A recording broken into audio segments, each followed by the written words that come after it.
সালামু আলাইকুম প্রিয় ভাই বোনেরা, বিশেষ করে আজকের এই ভিডিওটা নতুন ভাই বোনদের জন্য যারা ফেসবুকে নতুন কাজ করতেছে বা দীর্ঘ ২-৪ মাস ৬ মাস ধরে কাজ করে আসতেছে তাদের জন্য এই ভিডিওটা।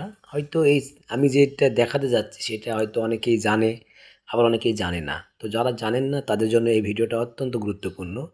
ফেসবুকে পেজ ক্রিয়েট করেছেন, প্রতিদিন ছবি লেখা রিলস আপলোড করতেছেন, কিন্তু আপনারা ফেসবুকে যে গুরুত্বপূর্ণ কয়েকটা সেটিং আছে এগুলো আপনারা কখনোই নজর দেন না বা চেক করেন না। এগুলো চেক করা অত্যন্ত জরুরি, কারণ আপনার হয়তো অজান্তে কিছু ভুলের কারণে হয়তো আপনার পেজ যে কোনো সময় রিস্ট্রিক্ট আসতে পারে, ব্লগ আসতে পারে, বা আপনার যে কোনো ভায়োলেশন ইস্যু আসতে পারে। তো সেগুলো আপনাকে রিমুভ করতে হবে, চেক করতে হবে, প্রতিদিন দেখতে হবে। এর জন্য প্রথমেই আপনাকে যেটা যাবেন সেটা হলো আপনাদের সেটিংসে যাবেন। এই যে এখানে দেখতে পাচ্ছেন সাপোর্ট। আপনি এই সাপোর্টে গেলে একটা জিনিস দেখতে পাবেন, ওয়েট অ্যান্ড সি। এই যে এখানে দেখতে পাচ্ছেন এই যে থ্যাংক ইউ রিপোর্ট। আপনার কোনো ভিডিওতে বা পোস্টে কোনো ভায়োলেশন বা কোনো ইস্যু এসেছে কিনা সেটা আপনি এখানে আসলে দেখতে পাবেন। তো এখানে ক্লিক করলে এখানে নো রিপোর্ট ফাউন্ড, মানে কোনো রিপোর্ট নাই। আপনার আইডি যদি এরকম দেখায় তাহলে বুঝবেন আপনার আইডিতে কোনো প্রবলেম নাই। এর পরের স্টেপে যাবেন, ব্যাক করে এসে এই যে এখানে দেখতেছেন রিল, এই রিলসে যাবেন। রিলসে যাওয়ার পরে আপনি এখানে দেখুন আমার ভিডিওগুলো এখানে শো করতেছে। তো এখানে একটা জিনিস আপনাকে অবশ্যই গুরুত্বপূর্ণ, যারা রিলস ভিডিওতে আদার্স মিউজিক ব্যবহার করেন তাদের জন্য এটা অত্যন্ত গুরুত্বপূর্ণ। আপনারা এইখানে ক্লিক করবেন নিডস রিভিউ।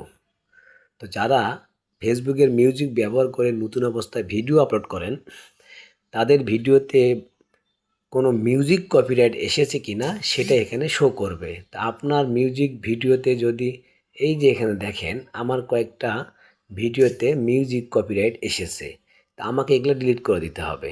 এগুলো যেহেতু মনে করেন প্রথম দিককার ভিডিও ছিল, ঠিক নতুন অবস্থায় আমরা অনেক ভুল করেই থাকি।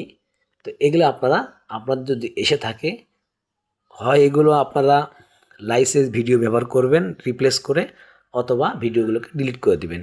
আমার মনে হয় ডিলিট করে দেওয়াই ভালো। এরপর এখান থেকে বেরিয়ে আসবেন।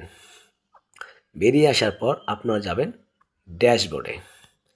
প্রফেশনাল ড্যাশবোর্ডে যাওয়ার পরে আপনাদেরকে আসতে হবে একদম নিচে। নিচে আসার পরে এই যে দেখতে পাচ্ছেন টুলস, হ্যাঁ, এই টুলসে যাবেন।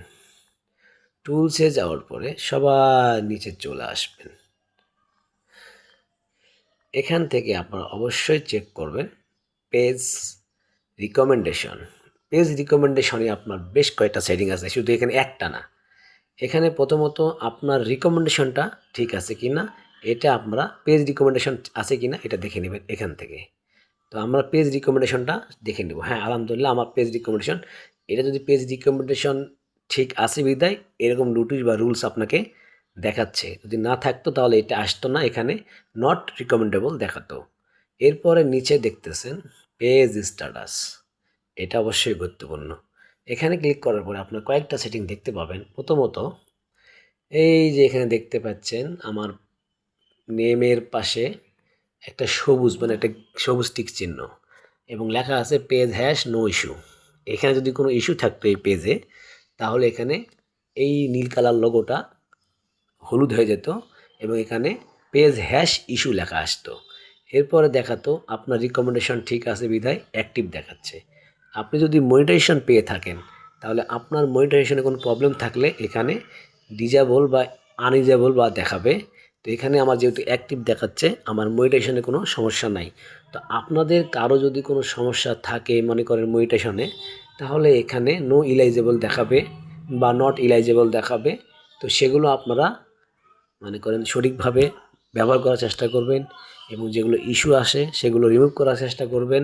যেগুলো আপনাদের কমতি আছে সেগুলোকে রিকভার করার চেষ্টা করবেন, ইমপ্রুভ করার চেষ্টা করবেন। এক কথায় আপনার পেজে থার্ড পার্টি কোনো ছবি, ভিডিও, ভয়েস ব্যবহার করা যাবে না। আপনার পেজে আপনার নিজস্ব ছবি, লেখা, ভিডিও, ভয়েস ব্যবহার করার চেষ্টা করবেন। দেখবেন আপনার আইডিতে কোনো রকম কোনো ইস্যু আসবে না, কোনো সমস্যা আসবে না ইনশাল্লাহ। সবার প্রতি ভালোবাসা, সবাই ভালো থাকবেন, সবাই সবাইকে সাপোর্ট করবেন।